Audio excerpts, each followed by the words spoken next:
Among past threats to the Republic, the Great Hyperspace War stands above all other wars in galactic history. In fact, the battle we fight today is in many ways an extension of this same conflict. The Sith Empire we believe we had destroyed in this war has now returned to avenge its defeat. The historical factors that set the stage for the modern conflict bear close examination. I believe the greatest factor of all may have been the way the Republic concluded the Great Hyperspace War. The Great Hyperspace War began at a time when the Republic had enjoyed millennia of peace, growth, and consolidation. In contrast, the Sith Empire was ending its centuries-long adolescent period. Undiscovered by the Republic, the Sith had conquered all of the star systems near Korriban. They were now seeking new opportunities for expansion. At this time, a brutal power struggle had broken out following the death of the Sith ruler. Among the contenders was the Dark Lord Naga Sadow. Whether by chance or destiny, it was at this time that two Republic explorers stumbled onto Korriban. Naga Sadow seized this opportunity to gain political advantage. The explorers were imprisoned as spies, but Naga Sadow staged an attack to liberate the explorers. He left evidence, suggesting the attack was a Republic military operation. Leveraging the widespread fear of an impending Republic invasion, Naga Sadow rallied the Sith to unite behind his cause, a preemptive strike against their newly discovered enemies. Eager for war, the people embraced Naga Sadow as their new ruler.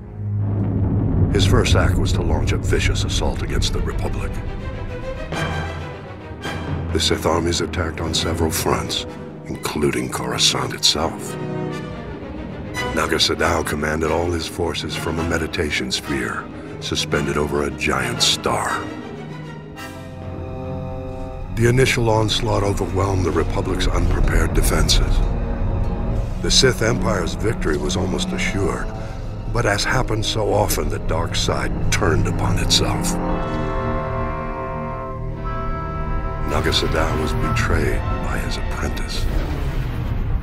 Though the apprentice was defeated, the attack did succeed in breaking Naga Sadow's battle meditation. The tide of the war turned. The Sith were lost without their leader's direction, and the Republic forces soon chased the invaders back to the very doorstep of Naga Sadow's meditation sphere. Recognizing his imminent defeat, the Sith Lord abandoned his forces and started a chain of events to destroy the nearby star and everything in its vicinity. Naga Sadow fled back to Korriban, only to discover renewed opposition to his rule. Civil war broke out, whittling away what was left of the Sith Empire's already weakened armies.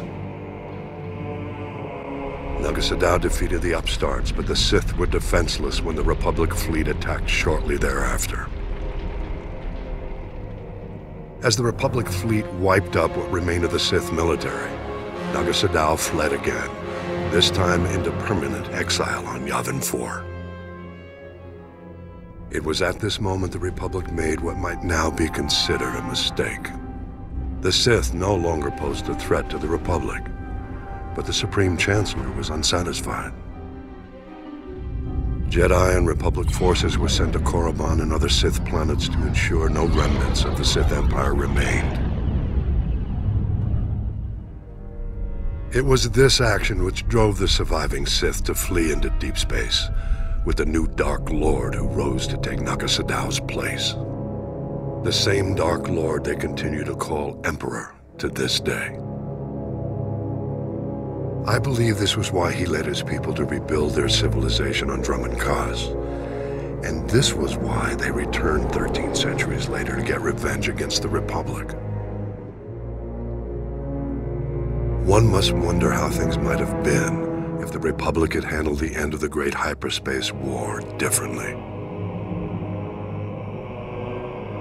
We mustn't forget, though, The conflict at the heart of the Great Hyperspace War and the war we fight today began even before the Sith Empire rose to power. I'll elaborate in the next holo record.